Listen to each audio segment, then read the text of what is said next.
지리산의 맑은 새벽 공기는 언제나처럼 약초 향기로 가득했다. 김혜은은 익숙하게 이슬 맺힌 풀잎들을 헤치며 산길을 올랐다. 그녀의 할머니, 이 산의 모든 식물과 평생을 함께해온 지혜로운 약초꾼은 이제 쇠약해져 자리에서 일어나지도 못했다. 현대의학은 그저 노화에 따른 쇠약이라는 진단만 내놓았을 뿐 어떠한 처방도 효과가 없었다. 하지만 혜은은 알고 있었다. 할머니의 병은 단순한 노화가 아니었다. 그것은 기운이 서서히 메말라가는, 생명력 자체가 꺼져가는 병이었다. 하여나 모든 병에는 그에 맞는 약이 있기 마련이다. 자연은 언제나 답을 품고 있지. 할머니가 힘겹게 내뱉었던 말이 그녀의 귓가에 맴돌았다. 그리고 그 답은 전설처럼 내려오는 단 하나의 약초, 월광난초였다. 달빛을 받아야만 꽃을 피우고 그 꽃잎에 밤이슬이 맺혔을 때 채취해야만 전설적인 효능을 발휘한다는 신비의 식물. 할머니의 낡은 약초 서적 한 구석에 희미한 먹으로 그려진 그림만이 그 존재를 증명하고 있었다. 지리산의 그 누구도 수십 년간 월광난초를 본 적이 없었다. 혜은은 마지막으로 따온 약초를 정성껏 다려 할머니에게 드리고 조용히 짐을 꾸렸다. 그녀의 손에는 할머니의 약초 서적과 함께 지난 몇 달간 전국의 식물원, 약초시장, 심지어 고서적을 뒤져가며 찾아낸 단서들이 들려 있었다. 모든 흔적은 단 한 곳, 대한민국의 심장부인 서울을 가리키고 있었다. 그곳에 국내 최고의 희귀 식물들을 수집하고 있다는 한 개인 소유의 거대한 유리 온실이 있다는 정보였다. 서울로 향하는 버스 차창 밖으로 익숙한 산의 능선이 멀어져 갈 때 혜은은 두 주먹을 꽉 쥐었다.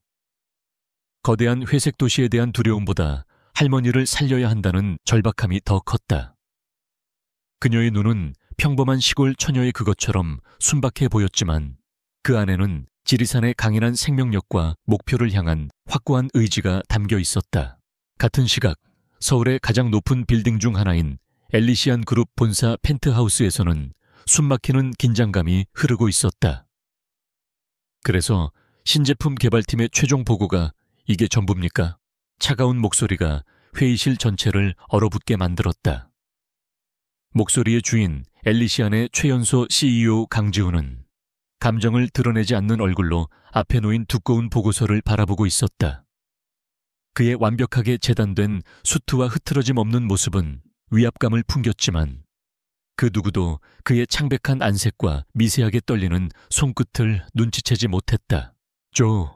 죄송합니다, 대표님.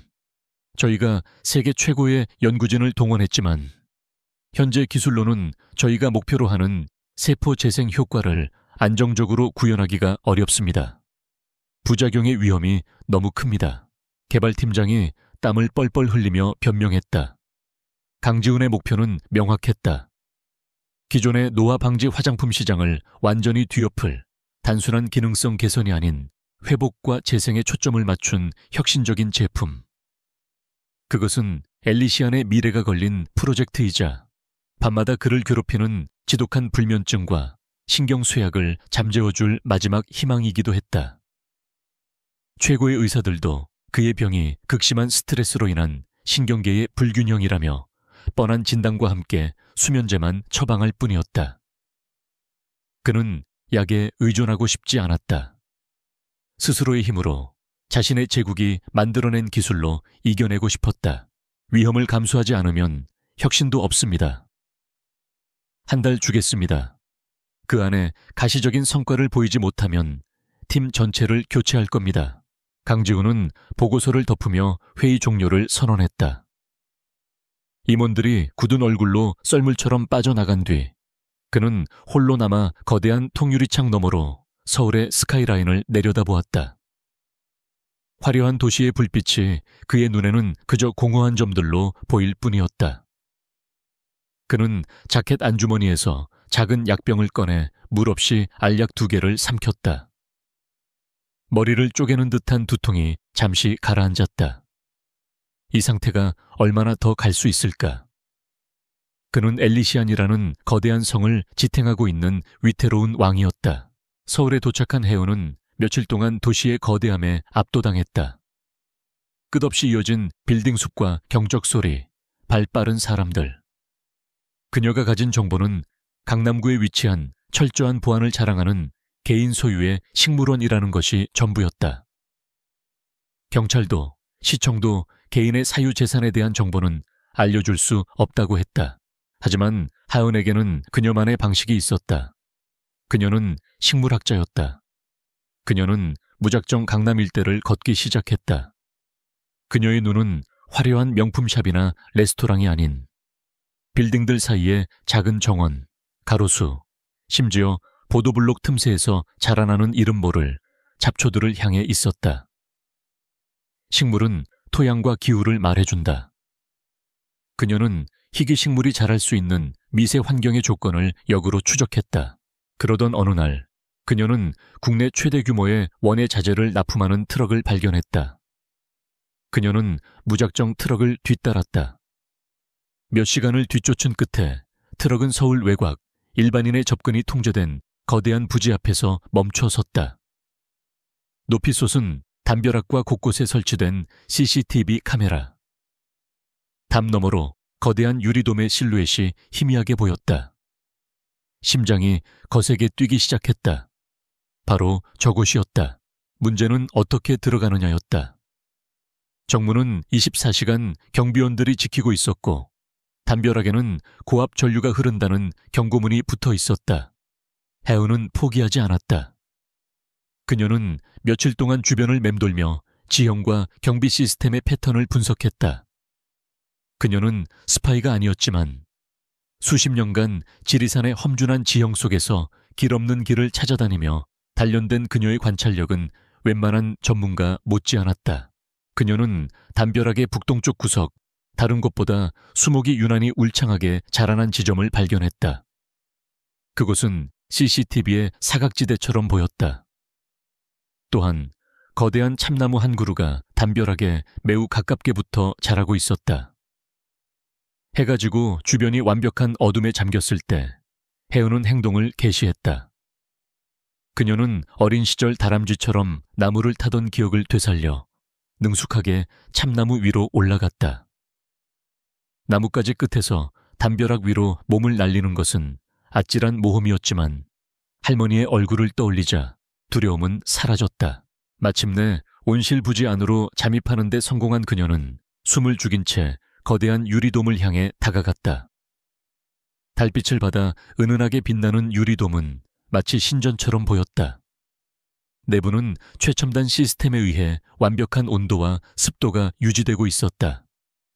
문은 잠겨 있었지만 그녀는 유리벽 한쪽 구석에 환기를 위해 아주 미세하게 열려있는 작은 통풍구를 발견했다.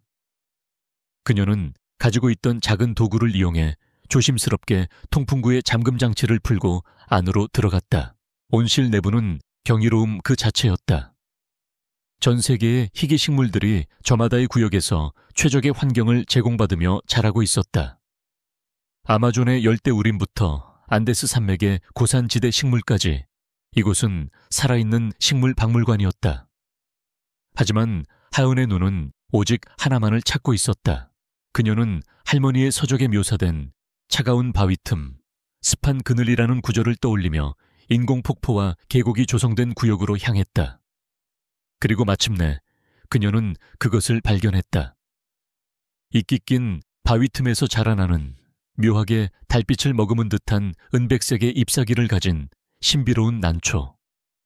아직 꽃은 피지 않았지만 그 기운만으로도 해운은 단번에 알아볼 수 있었다. 월광난초였다. 그녀는 저도 모르게 탄성을 내뱉으며 난초를 향해 손을 뻗었다. 바로 그 순간이었다. 거기 멈춰! 섬광처럼 밝은 불빛이 그녀의 얼굴을 비췄고 동시에 온실 전체에 날카로운 경보음이 울려 퍼졌다. 사방에서 건장한 체격에 검은 정장을 입은 남자들이 나타나 그녀를 둘러쌌다. 해우는 심장이 쿵하고 내려앉는 것을 느끼며 얼어붙었다. 완벽한 잠입이라고 생각했지만 그녀가 통풍구를 통과하는 순간 이미 적외선 감지기가 작동했던 것이다. 당장 손들어! 누구냐? 넌. 경호팀장의 다그치는 목소리가 울렸다. 해은은 꼼짝없이 갇힌 신세가 되었다. 그녀의 눈에는 눈물이 고였다. 이제 모든 것이 끝났다고 생각했을 때 경호원들 뒤로 또각거리는 구둣발 소리와 함께 한 남자가 천천히 걸어 나왔다. 어둠 속에서도 그의 실루엣은 단연 돋보였다. 흐트러짐 없는 모습, 냉철하고 날카로운 눈빛. 온실의 인공 달빛이 그의 얼굴을 비추자 해은은 숨을 멈췄다. 비현실적으로 잘생긴 얼굴이었지만 그 표정에는 깊은 피로감과 세상 모든 것에 대한 냉소가 어려 있었다. 강지훈이었다. 경보를 듣고 개인 엘리베이터를 타고 곧장 내려온 참이었다. 그는 자신의 신성한 공간에 침입한 흙먼지가 묻은 옷차림의 이 작은 여자를 차갑게 내려다보았다. 당신 대체 누구지? 그의 목소리는 온실의 서늘한 공기보다도 차가웠다. 해은은 그의 압도적인 존재감에 눌려 아무 말도 할 수 없었다. 그녀의 시선은 그저 그를 지나쳐 그의 등 뒤 바위 틈에서 은은하게 빛나고 있는 월광난초에 고정되어 있었다. 그 간절한 눈빛을 강지훈은 놓치지 않았다. 유리 온실 안의 공기는 팽팽한 긴장감으로 가득 찼다. 경호원들의 날카로운 눈빛이 사방에서 김하연을 올감했다. 그녀는 옴짝달싹할 수 없었다. 하지만 그녀의 시선은 여전히 자신을 신문하는 냉정한 남자 강지훈을 넘어 월광난초에 머물러 있었다.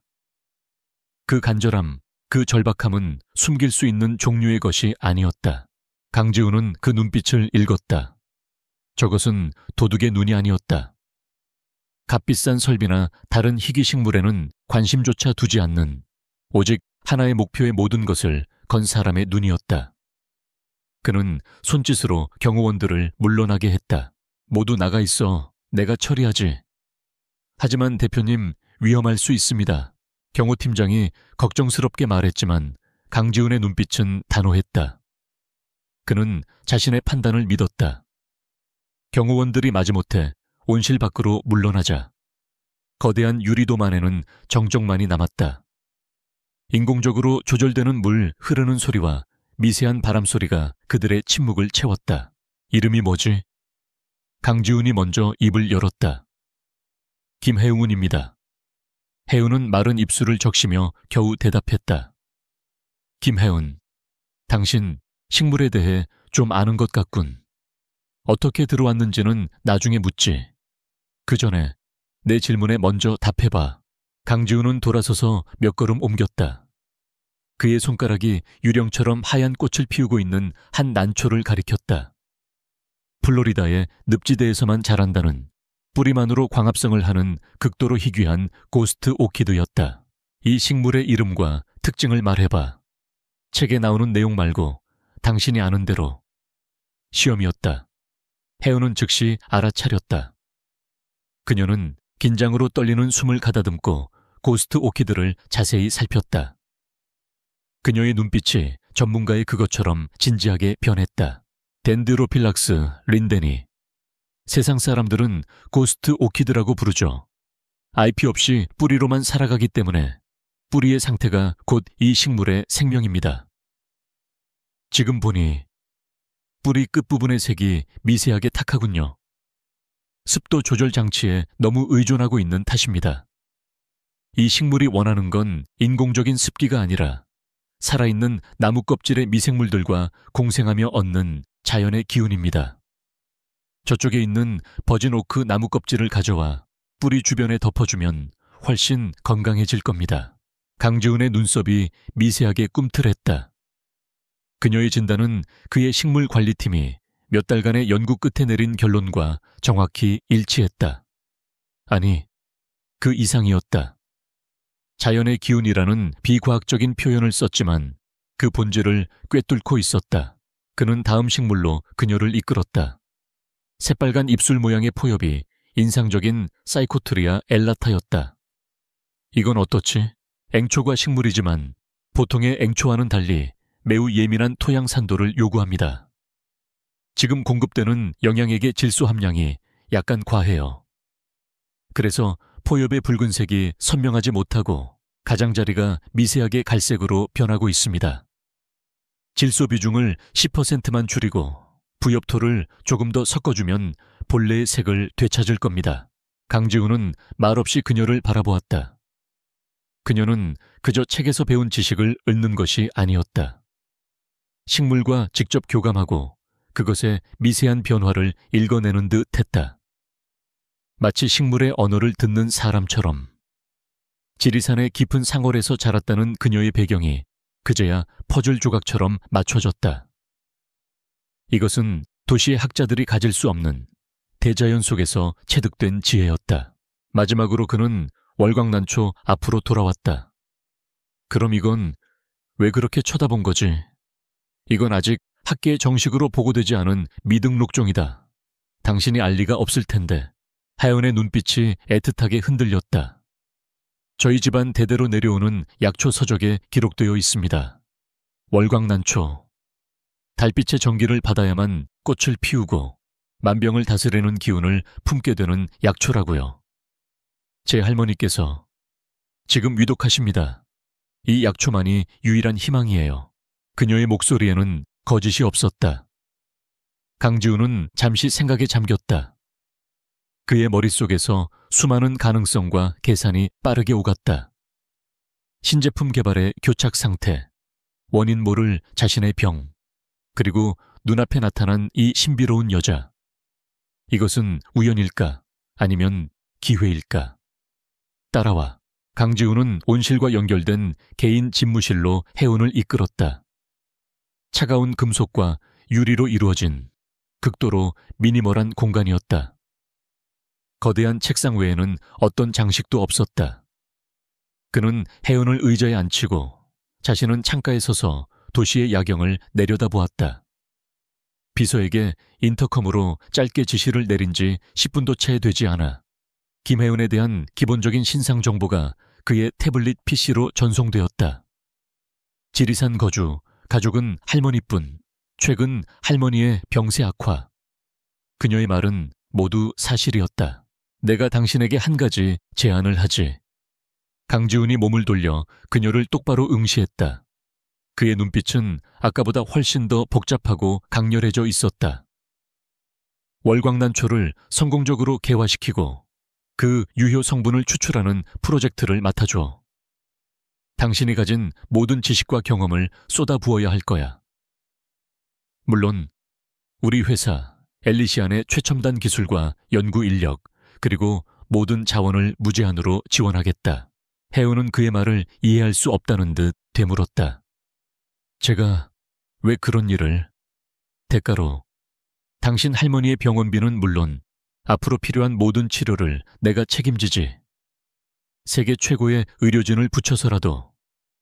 프로젝트가 성공하면 당신이 평생 만져볼 수 없는 액수의 성공 보수금도 지급하겠다. 어때? 그것은 거부할 수 없는 제안이었다. 하지만 해운은 섣불리 대답할 수 없었다. 이 남자의 세계는 그녀가 살아온 세계와 너무나도 달랐다. 돈과 권력으로 모든 것을 해결하려는 그의 방식이 낯설고 두려웠다. 그의 눈빛은 친절하지 않았다. 그는 순수한 호의가 아닌 철저한 계산에 움직이고 있었다. 그녀는 그의 거대한 계획에 필요한 하나의 부품이 되는 것 같았다. 저는 사업 같은 건 잘 모릅니다.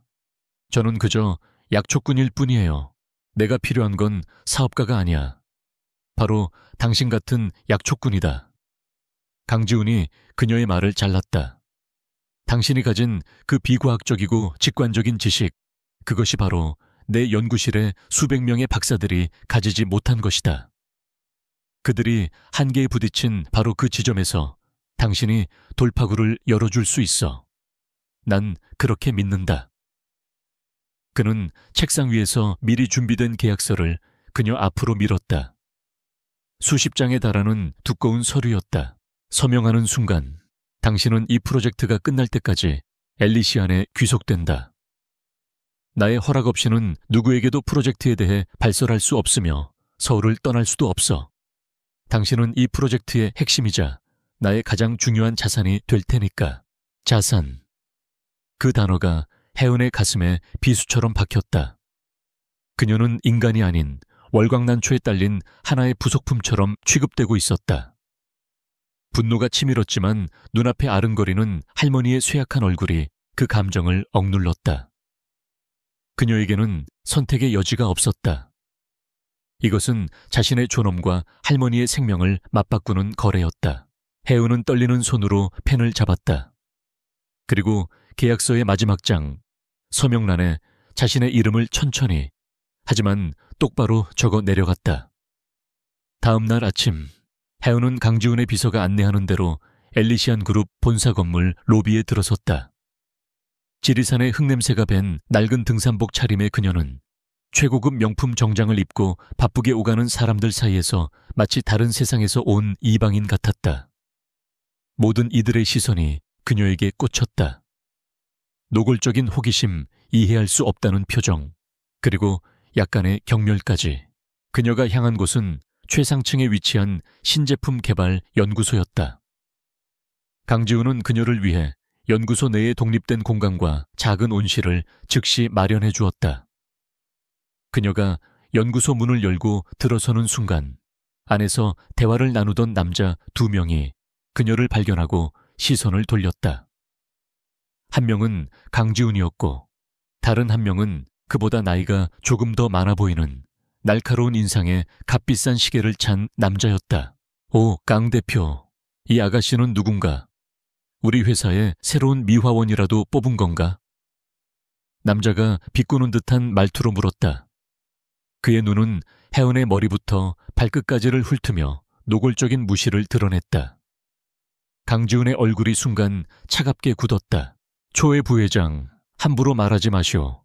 이쪽은 이번 신제품 개발 프로젝트의 핵심을 맡게 될 김하윤 연구원이다. 내 직속으로 일하게 될 사람이니 모두들 예의를 갖추도록. 최민준 부회장, 강지훈의 사촌 형이자 엘리시안의 2인자. 그는 강지훈에 대한 견제와 질투심으로 가득 찬 야심 가득한 인물이었다. 그는 강지훈의 말을 듣고는 믿을 수 없다는 듯 헛웃음을 터뜨렸다. 연구원?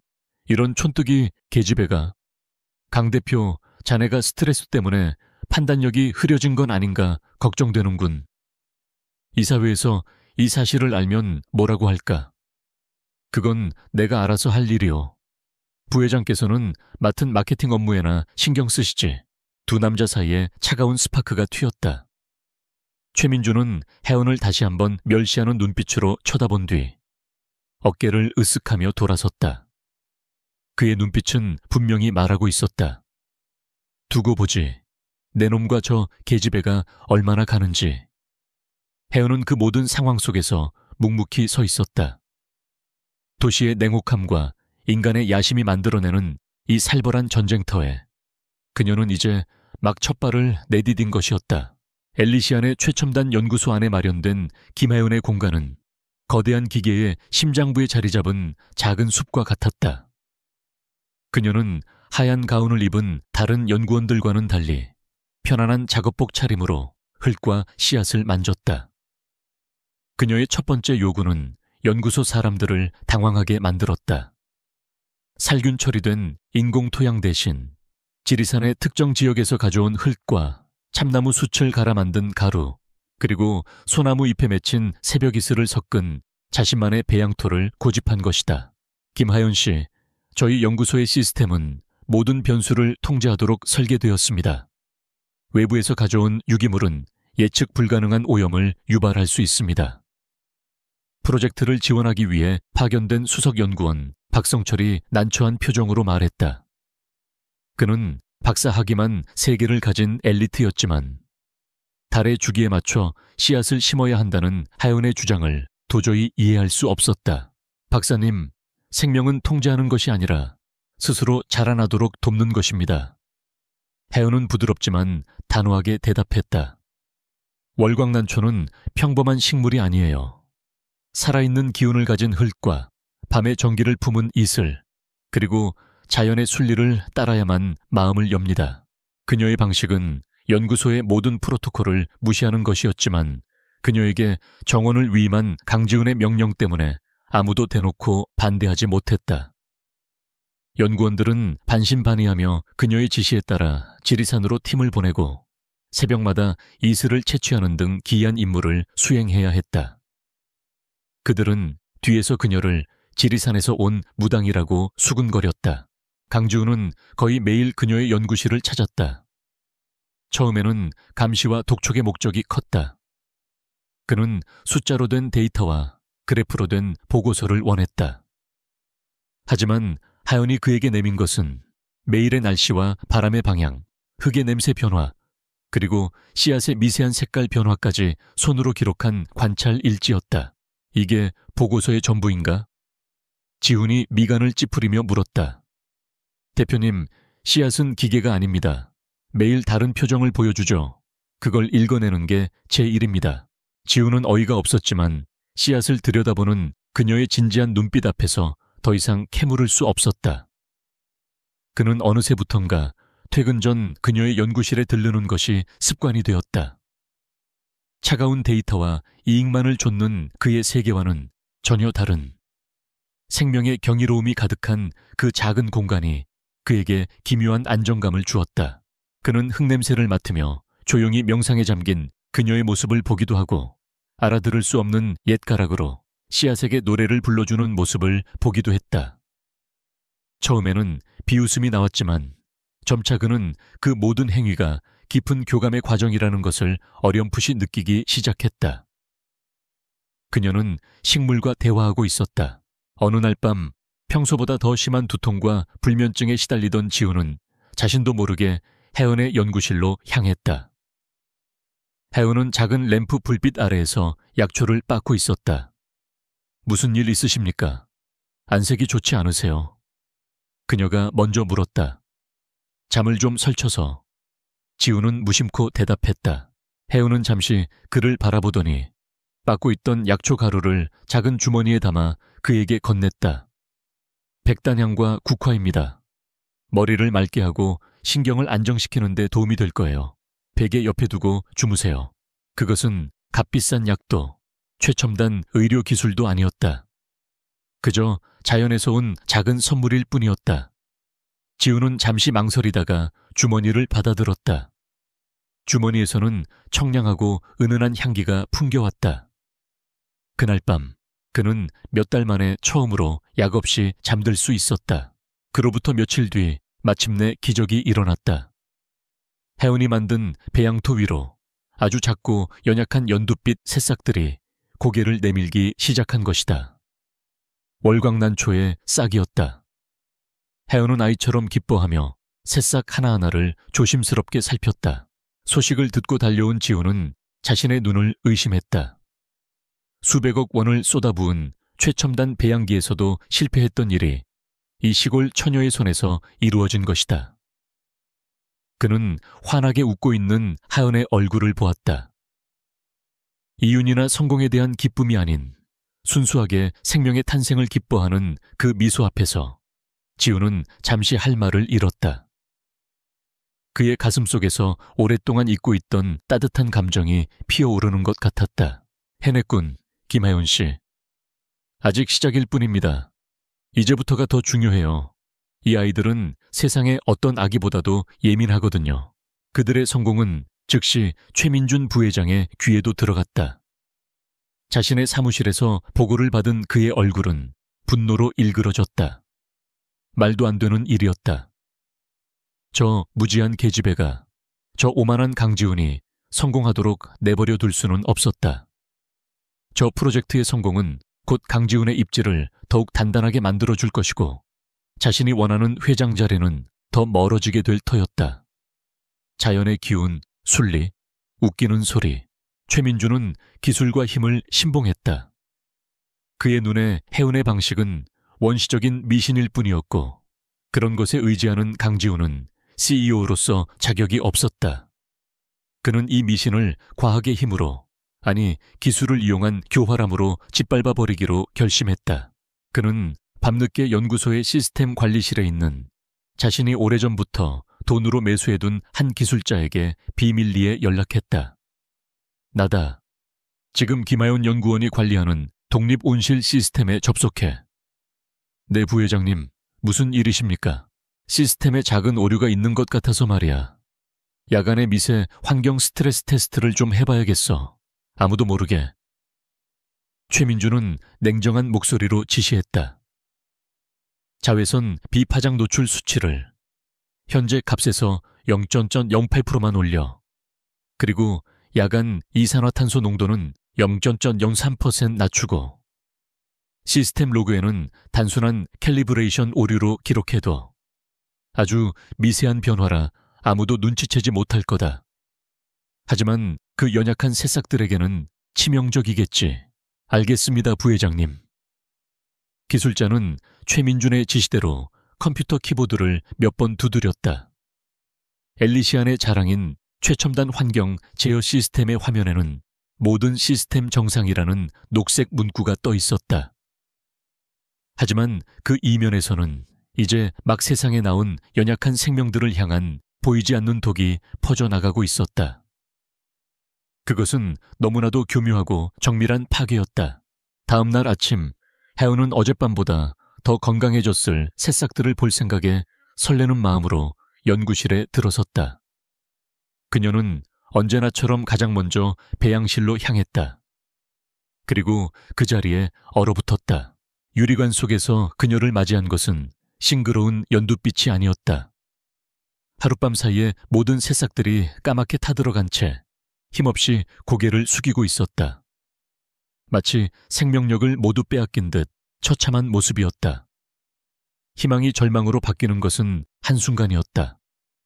아, 안 돼. 하연의 입에서 작은 신음이 터져 나왔다. 그녀는 비틀거리며 배양기로 다가가 유리 덮개를 열었다. 손끝으로 만져본 새싹은 이미 싸늘하게 식어 바스러졌다. 그녀는 시스템 제어판을 확인했다. 온도, 습도, 광량, 모든 수치가 완벽했다. 기록에도 아무런 이상이 없었다. 모든 것이 정상이었다. 그래서 더 끔찍했다. 시스템의 문제가 아니라면 이것은 전적으로 자신의 실패였다. 자신의 지식이, 자신의 방식이 틀렸던 것이다. 할머니를 살릴 수 있다는 유일한 희망이 그녀의 손에서 산산조각 나버렸다. 해운은 차가운 연구실 바닥에 주저앉았다. 그녀의 손바닥 위에서 까맣게 죽어버린 월광난초의 새싹이 차가운 재처럼 흩어졌다. 새까맣게 죽어버린 새싹들의 소식은 암세포처럼 엘리시안 그룹 전체로 빠르게 퍼져나갔다. 강지훈이 지리산에서 데려온 정체불명의 여자에게 수십억짜리 프로젝트를 맡겼다가 하루아침에 모든 것을 날려버렸다는 소문이었다. 소문의 진원지는 명확했다. 최민준 부회장은 임원들과의 식사 자리에서 걱정스럽다는 듯 혀를 차며 말했다. 젊은 강 대표가 너무 감정에 치우쳐서 회사를 위험에 빠뜨리는 건 아닌지 모르겠군. 과학적 근거도 없는 여자의 직감만 믿고 그런 엄청난 투자를 하다니 참으로 안타까운 일이야. 그의 말은 교묘하게 포장된 독화살이 되어 강지훈의 리더십에 깊은 상처를 냈다. 회사 내부의 분위기는 싸늘하게 식어갔다. 강지훈은 소문을 들었지만 반응하지 않았다. 그는 망연자실에 있는 하연이 있는 연구실로 향했다. 차가운 분노와 실망감이 그의 머릿속을 가득 채웠다. 그가 문을 열었을 때 하연은 작은 상자에 자신의 단출한 짐을 챙겨 넣고 있었다. 그녀의 얼굴은 핏기 하나 없이 하얗게 질려 있었다. 지금 뭐 하는 거지? 지훈의 목소리는 얼음장 같았다. 떠나겠습니다. 혜은이 고개를 숙인 채 대답했다. 제가 모든 걸 망쳤습니다. 대표님의 믿음을 배신했고 회사의 자산을 낭비했어요. 더 이상 이곳에 있을 자격이 없습니다. 설명해봐. 도대체 무슨 일이 있었던 건지. 시스템 기록은 모두 정상이라고 하는데 왜 이런 결과가 나온 거지? 모르겠습니다. 하은의 목소리가 가늘게 떨렸다. 모든 것이 완벽했는데 제가 뭔가를 놓쳤겠죠. 제 방식이 결국 틀렸던 겁니다. 도시의 방식, 과학의 방식을 무시한 제 오만함이 부른 결과입니다. 그녀의 자책과 절망을 보는 순간 지훈의 분노는 이상하게도 눈 녹듯 사라졌다. 대신 그는 이 상황이 어딘가 부자연스럽다는 강한 직감을 느꼈다. 실패는 언제나 원인이 있기 마련이다. 하지만 이렇게 흔적조차 없는 완벽한 실패는 오히려 의심스러웠다. 그의 생각은 비서가 다급하게 전해온 한 통의 전화로 중단되었다. 최민준 부회장이 긴급 이사회를 소집했다는 연락이었다. 안건은 신제품 개발 프로젝트 실패에 따른 책임 규명 및 후속 조치. 명백히 그를 겨냥한 공격이었다. 가지마. 지훈이 이사회로 향하기 위해 몸을 돌리자 혜은이 그의 옷자락을 붙잡았다. 당신이 나 때문에 공영에 처하는 걸 원치 않아요. 이사회에 가서 모든 게 내 책임이라고 말하세요. 그러면 김하연 씨. 지훈이 그녀의 말을 끊었다.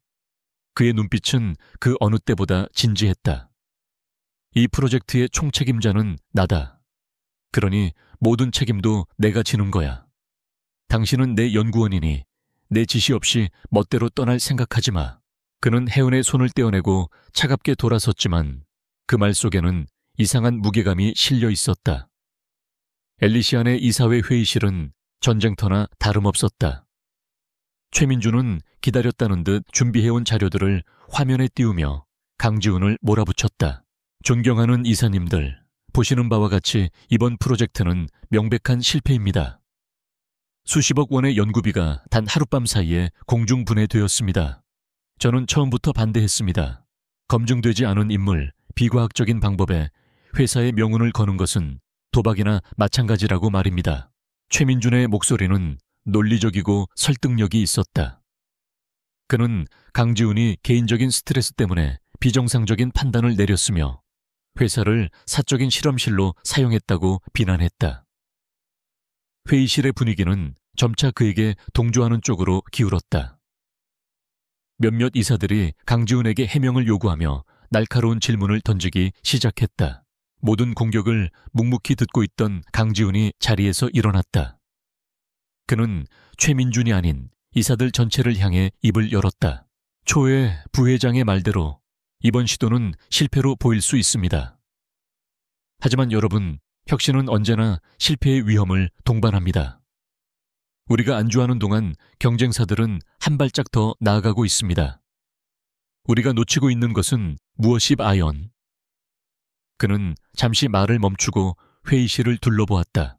그것은 데이터가 알려주지 않는 영역, 바로 자연의 지혜와 직관입니다. 김하연 연구원은 우리 연구소에 그 어떤 박사도 해내지 못했던 월광난초의 발화를 성공시켰습니다. 비록 그 결과가 하루아침에 사라졌지만 그 가능성만큼은 명백히 증명되었습니다. 시스템 기록이 완벽하다는 것은 오히려 이번 실패가 단순한 재배 실수가 아닐 수도 있다는 반증입니다. 이사들이 웅성거리기 시작했다. 강지훈의 목소리에 힘이 실렸다. 따라서 저는 이 프로젝트를 중단하는 것이 아니라 오히려 예산을 2배로 증액하고 김하연 연구원에게 정원을 위임할 것을 제안합니다. 이번 일의 모든 책임은 총책임자인 제가 지겠습니다. 제 자리를 걸고서라도 저는 이 프로젝트를 성공시켜 엘리시안의 미래를 열 것입니다. 폭탄 선언이었다. 회의실은 순간 정적에 휩싸였다. 자신의 자리까지 걸겠다는 CEO의 결단 앞에서 더 이상 아무도 이의를 제기하지 못했다. 최민주는 경악과 분노가 뒤섞인 표정으로 주먹을 꽉 쥐었다. 그의 완벽한 계획이 강지훈의 예상치 못한 정면 돌파에 의해 틀어지고 만 것이다. 이사회가 끝난 후 강지훈은 다시 연구실로 돌아왔다. 혜은은 여전히 멍한 표정으로 죽은 새싹들이 담긴 용기를 들여다보고 있었다. 아직도 갈 건가? 지훈이 묻자 혜은은 천천히 고개를 들었다. 들었습니다. 이사회에서 하신 말씀. 그렇다면 내 결정이 뭔지도 알겠군. 왜 저를 믿으시는 겁니까? 저는 실패했고 당신을 배신했어요. 당신은 실패하지 않았어. 강지훈이 단호하게 말했다. 그리고 나를 배신한 건 더더욱 아니지. 오히려 이 상황 너무 완벽해서 이상하지 않나? 완벽한 성공 뒤에 찾아온 완벽한 실패. 마치 누군가 잘 짜인 각본처럼 말이야. 그의 말에 혜은의 눈빛이 흔들렸다. 그녀는 그저 자신의 무능함만을 탓하고 있었다. 하지만 외부에 다른 요인이 있을 수 있다는 그의 가정은 그녀가 미처 생각지 못한 부분이었다. 그들의 관계는 그 순간 변했다. 더 이상 고용주와 고용인의 관계가 아니었다. 공동의 목표와 공동의 적을 가진 하나의 팀이 된 것이다. 혜은은 컴퓨터와 데이터를 믿지 않았다. 그녀는 다시 기본으로 돌아갔다. 그녀는 돋보기를 들고 죽어버린 새싹들의 잔해를 몇 시간이고 들여다보았다. 흙의 냄새를 맡고 배양에게 미세한 침전물까지 확인했다. 강지우는 그녀가 무언가를 발견할 때까지 아무 말 없이 옆에서 기다려 주었다. 마침내 그녀가 작은 핀셋으로 까맣게 타버린 잎사귀 조각 하나를 집어들었다. 이상해요. 뭐가? 보통 식물이 병들거나 영양이 부족해서 죽으면 잎의 끝이나 뿌리부터 서서히 썩어 들어갑니다. 그런데 이건 달라요. 모든 세포가 동시에 마치 안쪽에서부터 터져버린 것처럼 파괴되었어요. 그리고 여기 아주 희미하지만 ipv 뒷면에 균일한 화상 흔적이 남아있어요. 그녀는 잎사귀 조각을 현미경 위에 올려놓았다. 모니터에 확대된 잎의 표면은 처참했다. 그리고 그녀가 말한 대로 사람의 눈으로는 식별하기 어려운 미세한 격자무늬의 화상 자국이 선명하게 보였다. 이건 마치 보이지 않는 강한 빛에 오랫동안 노출된 것 같아요. 태양빛과는 다른 아주 인공적인 종류의 빛에 그녀의 말을 듣는 순간 강지훈의 머릿속에 번개처럼 스치는 것이 있었다. 연구소의 최첨단 LED 조명 시스템. 그 시스템은 식물의 성장에 필요한 특정 파장의 빛을 정밀하게 조절할 수 있었다. 그리고 그 중에는 성장을 촉진하기도 하지만 과할 경우 세포를 파괴하는 자외선 BUVB 파장을 조절하는 기능도 포함되어 있었다. 강지훈은 혜은을 바라보았다. 그녀의 직관적인 관찰과 그의 과학적인 지식이 마침내 하나의 결론으로 합쳐졌다. 이건 사고가 아니었어. 강지훈의 목소리가 낮고 차갑게 가라앉았다. 공격이었군. 연구실의 참사는 김하윤에게 뼈아픈 교훈과 함께 새로운 확신을 주었다. 인공적인 환경은 월광난초를 살아있게 할 수는 있어도 그것이 품은 신비로운 기운을 깨어나게 할 수는 없다는 것. 죽은 새싹의 잔해를 분석하던 그녀는 세포가 파괴된 원인이 단순히 자외선 과다 노출뿐만이 아니라는 것을 발견했다. 특정 미량 원소의 절대적인 결핍. 그것은 현대 과학이 규명한 주기율표에는 존재하지 않는 오직 고서에만 언급된 땅의 전기와 관련된 물질이었다. 이 난초는 단순히 빛과 물, 영양분으로만 자라는 게 아니에요. 혜은은 강지훈과 핵심 연구원들 앞에서 새로운 가설을 발표했다. 그녀는 고서의 내용과 강지훈이 제공한 전국의 지질학 데이터를 며칠 밤낮으로 대조 분석한 끝에 단 한 곳의 후보지를 찾아냈다. 살아있는 화산 토양과 동해의 해풍이 품고 온 특별한 염분, 그리고 1년 중 절반 이상이 안개에 휩싸여 달빛을 걸러내는 독특한 기후.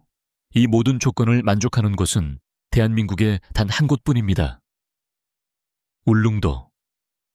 그리고 그 중에서도 일반인의 접근이 불가능한 나리분지 북쪽의 월광 절벽입니다. 연구원들이 술렁였다. 월광 절벽은 지도에도 제대로 표기되지 않은 험준하기로 악명 높은 곳이었다. 잦은 낙석과 예측 불가능한 기후 때문에 전문 산악인들도 기피하는 죽음의 지대였다. 너무 위험합니다. 전문 탐사팀을 보내서 채취해오는 편이 박성철 수석 연구원이 반대했지만 혜연은 고개를 저었다. 월광난초는 살아있는 생물입니다. 누가 어떤 마음으로 다가가는지를 느끼죠. 제가 직접 가야만 합니다. 모두의 시선이 강지훈에게로 향했다.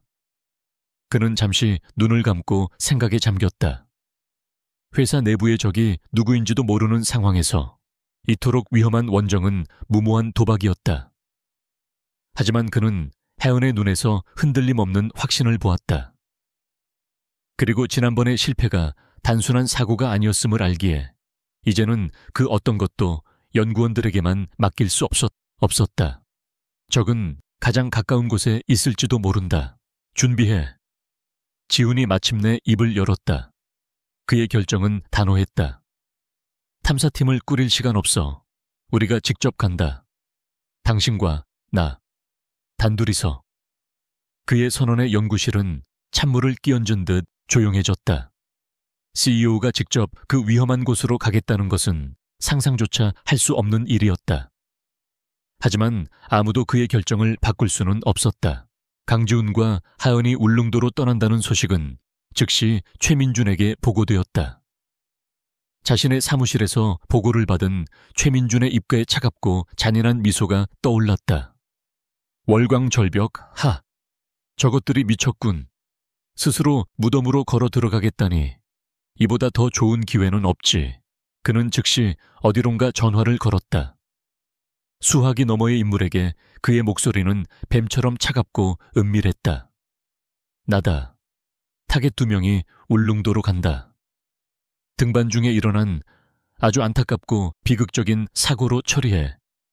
밧줄이 낡았거나 발을 헛디뎠거나 갑작스러운 낙석이 있었거나 흔적은 남기지 마. 이건 명령이다. 울릉도로 향하는 여객선 갑판 위에서 해오는 도시의 탁한 공기가 아닌 짠내 섞인 바닷바람을 폐부 깊숙이 들이마셨다. 비로소 숨통이 트이는 기분이었다. 옆에 선 강지훈은 값비싼 수트 대신 기능성 아웃도어 의류를 입고 있었다. CEO라는 갑옷을 벗은 그는 날카로움은 여전했지만 어딘가 더 인간적으로 보였다. 무섭지 않나? 지훈이 먼 수평선을 바라보며 물었다.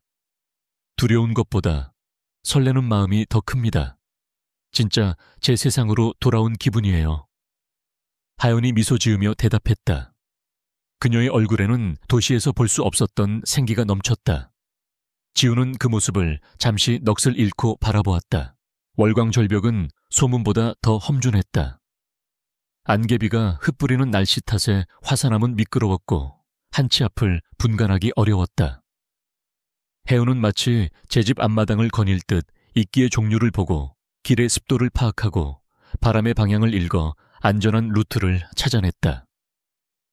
그녀는 더 이상 지훈의 보호를 받는 연약한 연구원이 아니었다. 이 대자연 속에서는 그녀가 바로 길을 이끄는 리더였다. 그들이 절벽의 중반쯤 올랐을 때 갑자기 날씨가 돌변했다. 안개비는 거센 폭풍으로 바뀌었고 그들은 급히 바위 틈에 작은 동굴로 몸을 피했다. 좁은 공간에서 둘은 서로의 천을 나누며 비가 잦아들기를 기다렸다. 어색한 침묵이 흘렀다. 지리산에서는 이런 비는 흔한가? 지훈이 먼저 침묵을 깼다. 네, 이런 날엔 그냥 기다려야 해요. 자연을 이기려고 하면 안 되니까요. 해운은 젖은 머리카락을 쓸어 넘기며 대답했다. 할머니께서 자주 말씀하셨어요. 가장 강한 것은 버티는 것이라고. 그녀의 말에 지훈은 자신의 삶을 돌아보았다. 그는 언제나 이기기 위해, 정복하기 위해 싸워왔다. 기다리고 버틴다는 것은 그의 사전에 없는 단어였다. 그는 처음으로 자신이 살아온 방식에 대해 생각하게 되었다. 폭풍우가 잦아들고 그들은 다시 등반을 시작했다. 가장 위험한 구간은 절벽 허리를 가로지르는 좁은 바위 능선이었다. 한쪽은 깎아지른 절벽, 다른 쪽은 안개 낀 시면이었다. 그들은 안전을 위해 하나의 로프에 서로의 몸을 연결했다. 강지훈이 앞서고 혜은이 뒤를 따랐다. 그가 마지막 발판을 딛고 안전한 장소로 넘어가려는 순간이었다. 크! 팽팽해야 할 로프가 갑자기 느슨해지며 지훈의 몸이 허공으로 기울었다. 그가 묶여있던 쪽의 로프가 마치 날카로운 것에 잘린 것처럼 끊어져 버린 것이다. 최민준이 보낸 자가 미리 손을 써둔 것이었다. 대표님, 혜은의 비명이 절벽에 울려 퍼졌다. 지우는 가까스로 절벽의 바위 틈을 붙잡았지만 비에 젖은 바위는 미끄러웠다. 그의 손이 서서히 미끄러지고 있었다. 바로 그 찰나 혜은은 본능적으로 몸을 날렸다. 그녀는 자신의 몸을 로프처럼 던져 근처에 있던 강인한 소나무 뿌리에 로프의 남은 한쪽을 미친 듯이 감았다. 그리고는 끊어진 로프의 반대편 끝을 붙잡고 있던 지훈의 손목을 낚아챘다. 놓지 마세요. 절대로. 하은의 가녀린 팔이 지훈의 모든 무게를 감당하고 있었다. 뼈가 부서지는 듯한 고통이 밀려왔지만 그녀는 이를 악물고 버텼다. 지훈은 절벽에 매달린 채 자신의 생명을 붙들고 있는 혜은의 처절한 얼굴을 보았다. 그녀의 눈에는 두려움이 아닌 반드시 그를 살리겠다는 강철 같은 의지가 담겨 있었다. 지훈은 남은 힘을 다해 다른 손으로 바위 틈을 다시 붙잡고 발을 디딜 곳을 찾아 기어 올라왔다. 마침내 안전한 바닥에 쓰러진 두 사람은 한동안 거친 숨만 몰아쉬었다. 지훈은 끊어진 로프의 단면을 보았다. 그것은 닳아서 끊어진 것이 아니었다. 누군가 의도적으로 반쯤 잘라놓은 흔적이 선명했다. 사고가 아니었어. 지훈이 낮은 목소리로 말했다. 그는 혜은을 바라보았다. 그녀의 팔은 온통 멍들고 상처투성이었다. 그녀가 아니었다면 그는 이미 저 아래 안개 속으로 사라졌을 것이다. 그는 아무 말 없이 다가가 그녀의 상처난 팔을 조심스럽게 감쌌다. 그들의 시선이 허공에서 마주쳤다. 더 이상 CEO와 연구원이 아니었다. 서로의 목숨을 구해준 운명 공동체였다. 어둠이 내리고 그들은 마침내 절벽의 목적지에 도착했다. 안개가 걷히고 구름 사이로 보름달이 모습을 드러냈다. 달빛이 비추는 절벽의 작은 동굴 안, 그곳에 월광난초 군락이 있었다. 그것은 인간 세상의 것이 아닌 듯한 꿈결 같은 광경이었다. 수십 개의 월광난초가 마치 약속이라도 한 듯 달빛을 향해 일제히 꽃망울을 터뜨리고 있었다. 은백색의 꽃잎은 스스로 빛을 발하는 것처럼 영롱하게 빛났고 그 신비로운 아름다움 앞에서 두 사람은 모든 고통과 위험을 잊은 채 넋을 잃고 서 있었다. 고난 끝에 마주한 희망의 빛이었다. 울릉도에서 돌아온 강지훈과 김하연은 이전과 다른 사람들이 되어 있었다. 그들의 지친 얼굴과 여기저기 든 멍은 험난했던 여정을 증명했지만 그들의 눈빛은 이전보다 훨씬 더 단단하고 깊어져 있었다. 특히 서로를 향한 시선 속에는 말로 설명할 수 없는 깊은 신뢰와 유대감이 자리 잡고 있었다. 엘리시안의 직원들은 CEO와 의문의 시골 처녀 사이에 흐르는 미묘한 기류의 변화를 감지하고 수군거렸지만 감히 누구도 그 이유를 묻지 못했다. 가장 먼저 그 변화를 알아차린 것은 최민준이었다. 그는 자신의 계획이 실패했다는 보고를 받았을 때보다 나란히 회사로 들어서는 두 사람의 모습을 직접 목격했을 때 더 큰 불안감을 느꼈다. 그들은 시련을 통해 파괴된 것이 아니라 오히려 하나의 강철처럼 단련되어 돌아온 것처럼 보였다. 그의 심장에서 처음으로 실수라는 단어가 떠올랐다. 강지훈은 즉시 행동에 착수했다. 월광난초를 위한 새로운 연구실은 건물의 가장 깊숙하고 안전한 곳에 그의 최측근 경호원들만이 접근할 수 있도록 만들어졌다. 모든 출입은 지문과 홍채 인식으로 통제되었고 연구실 내부의 모든 상황은 24시간 녹화되어 지훈의 개인 서버로 직접 전송되었다. 다시는 내부의 적에게 허점을 보이지 않겠다는 그의 강력한 의지였다. 이제 이야기는 두 개의 다른 무대에서 동시에 진행되기 시작했다. 하나의 무대는 빛과 생명이 가득한 하연의 연구실이었다. 울릉도의 전기를 품고 온 야생 월광난초는 새로운 환경에 놀라울 정도로 잘 적응했다. 혜은은 더 이상 혼자가 아니었다. 그녀의 깊은 지식과 직관, 그리고 목숨을 건 헌신을 직접 목격한 박성철 수석 연구원을 비롯한 팀원들은 이제 그녀를 무당이 아닌 스승으로 대했다.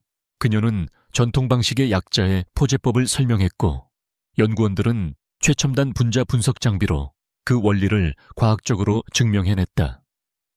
그녀는 달의 기울기에 따라 달라지는 식물의 생체 리듬을 이야기했고 연구원들은 그것을 데이터로 만들어 최적의 추출 타이밍을 계산했다. 동양의 지혜와 서양의 과학이 마침내 완벽한 조화를 이루어 시너지를 내기 시작한 것이다. 그들은 밤낮을 잇고 연구에 몰두했고 연구실의 불은 꺼질 날이 없었다. 다른 하나의 무대는 그림자와 비밀이 가득한 강지훈의 조사팀이었다. 그 시작은 울릉도에서 가져온 예리하게 잘린 로프 조각이었다. 이것은 더 이상 단순한 방해 공작이 아닌 명백한 살인 미수였다. 강지훈은 가장 신이 많은 보안팀장 안정혁에게 조사를 일임했다. 안 팀장, 이건 이제 회사 내부의 권력 다툼 문제가 아니야. 내 사람의 목숨을 노린 범죄 행위다. 동원할 수 있는 모든 자원을 써. 샅샅이 뒤져서 배후를 찾아내. 안정혁 팀장의 첫 번째 목표는 지난번 연구실의 시스템을 조작했던 내부자였다.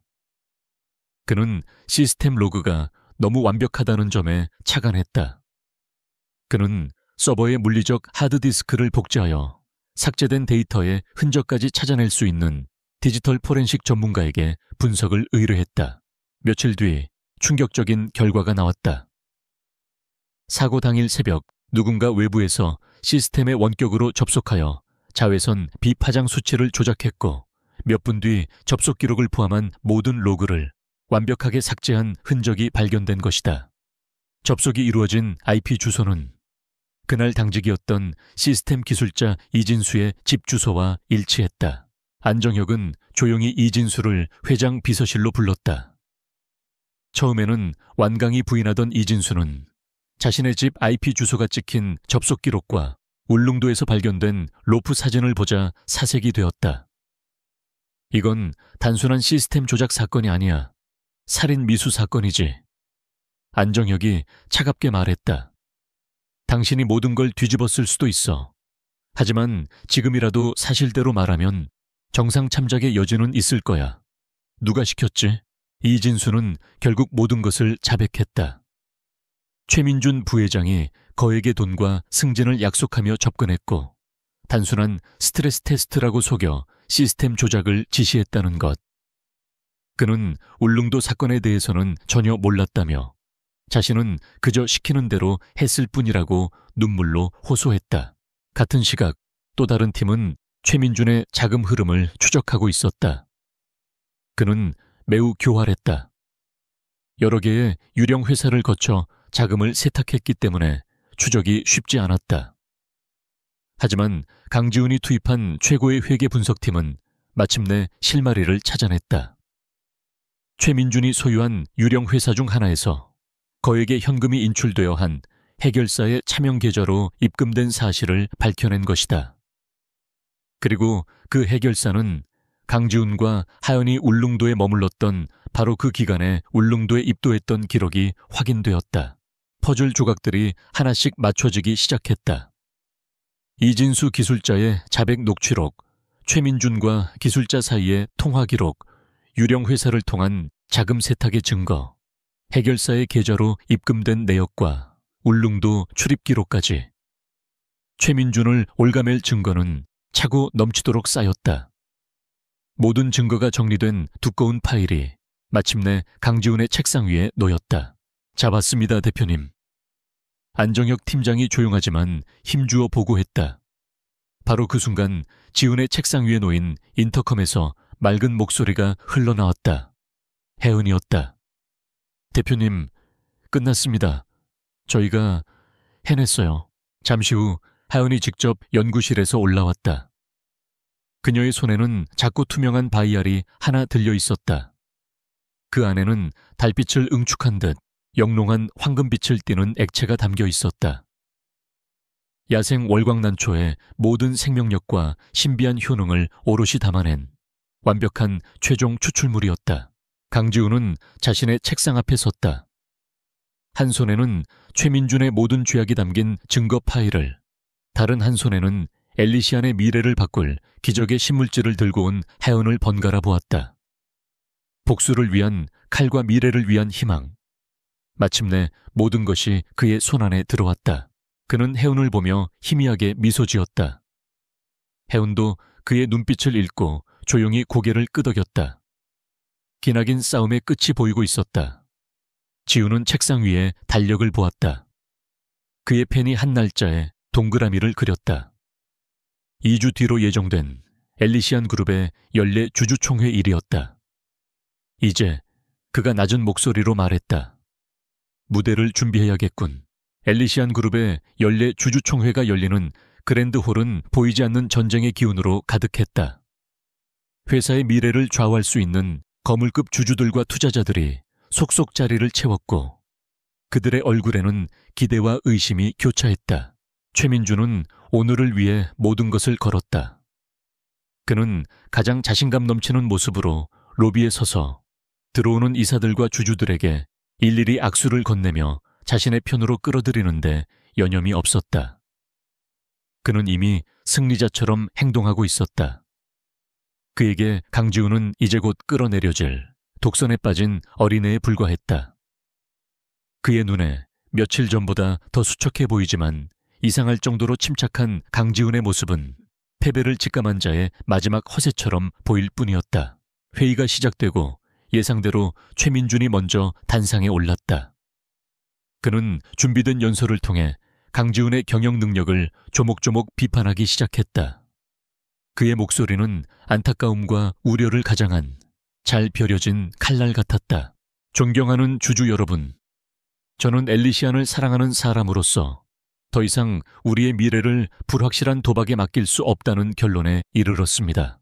강지훈 대표는 검증되지 않은 시골 처녀의 말만 믿고 수십억을 낭비했으며 급기야는 회사를 내팽개치고 개인적인 탐사를 떠나는 등 CEO로서의 책임감을 망각했습니다. 이것은 리더십의 부재이며 회사의 근간을 흔드는 위험천만한 행위입니다. 그는 그럴듯한 데이터와 그래프를 제시하며 주주들을 현혹했다. 강지훈의 행동을 감정적이고 비이성적인 폭주로 규정했다. 홀 안의 공기는 점차 그에게 동조하는 분위기로 무겁게 가라앉았다. 마침내 그는 연설의 마지막에 자신의 진짜 목적을 드러냈다. 따라서 저는 엘리시안의 밝은 미래를 위해 현 강지훈 대표의 해임안 및 불신임 투표를 긴급 안건으로 상정할 것을 정식으로 제안합니다. 호란이 거대한 파도처럼 술렁였다. 최민주는 만족스러운 미소를 지으며 단상에서 내려왔다. 이제 강지훈이 어떤 변명을 하더라도 이미 기울어진 대세를 되돌릴 수는 없을 것이라 확신했다. 모두의 시선이 집중된 가운데 강지훈이 천천히 단상으로 걸어나갔다. 그는 변명하지 않았다. 대신 그는 예상 밖의 이야기를 꺼냈다. 최 부회장님의 우려에 감사드립니다. 하지만 제 미래에 대한 투표를 하시기 전에 우리가 함께 만들어갈 엘리시안의 미래에 대해 먼저 이야기하고 싶습니다. 그는 홀의 뒷문을 향해 손짓했다. 문이 열리고 모두의 의아한 시선 속에서 단정한 정장 차림에 김하은이 걸어 나왔다. 그녀는 수많은 사람들의 시선에 긴장했지만 강지훈의 격려하는 눈빛을 보며 용기를 내어 그의 곁에 섰다.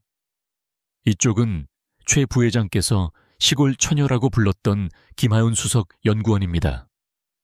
그리고 그녀는 단순한 연구원이 아니라 인류의 피부과학 역사를 새로 쓸 위대한 발견을 이뤄낸 개척자입니다.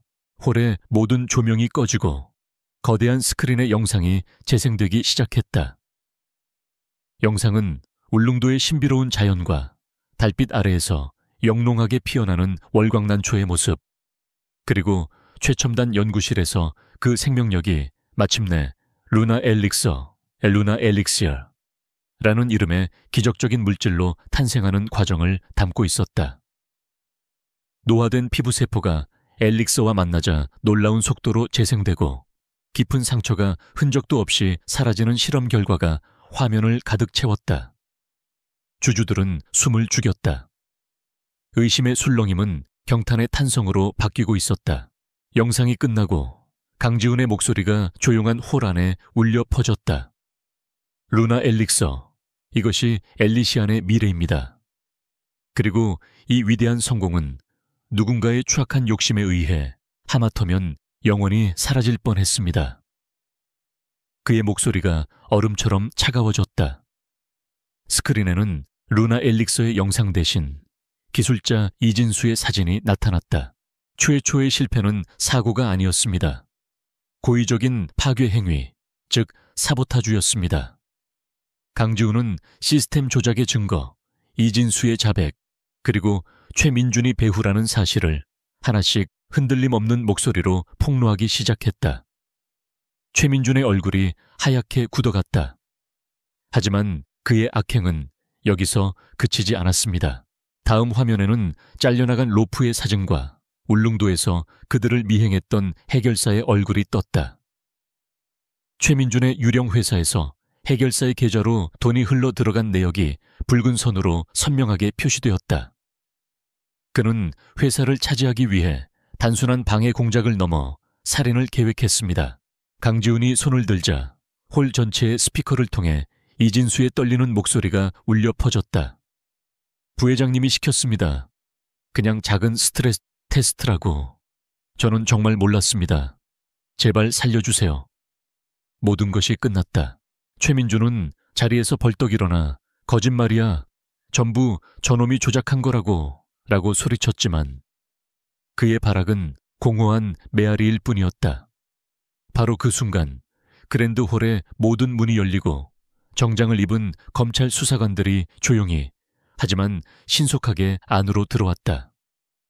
그들은 곧장 최민준에게로 향했다. 최민준 씨 업무상 배임 및 살인미수 교사 혐의로 긴급 체포합니다. 수사관 하나가 차가운 쇠고랑을 그의 손목에 채웠다. 최민준의 제국은 그렇게 수많은 주주들의 눈앞에서 허무하고 비참하게 무너져 내렸다. 에필로그. 몇 달 뒤 지리산.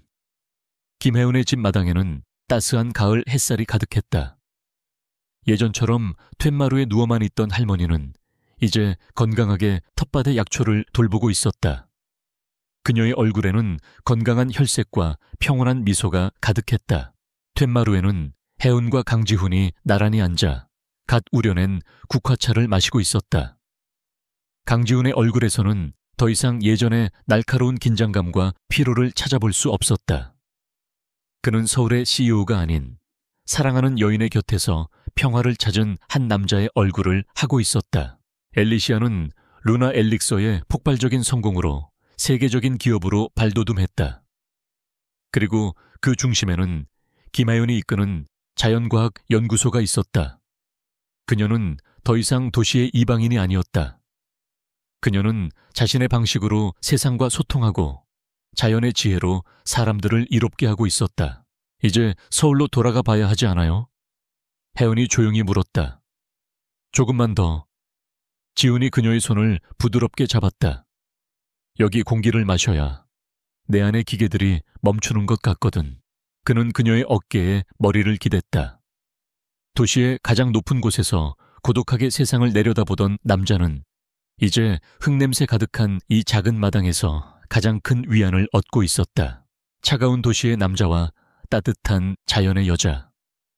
전혀 다른 두 세계에서 살아온 그들은 수많은 시련 끝에 서로의 세상에 깊숙이 뿌리 내렸다. 그들의 사랑은 자연과 기술이, 전통과 혁신이 어떻게 완벽한 조화를 이룰 수 있는지를 보여주는 살아있는 증거였다. 지리산의 푸른 하늘 아래 그들의 시간은 평화롭게 흘러가고 있었다.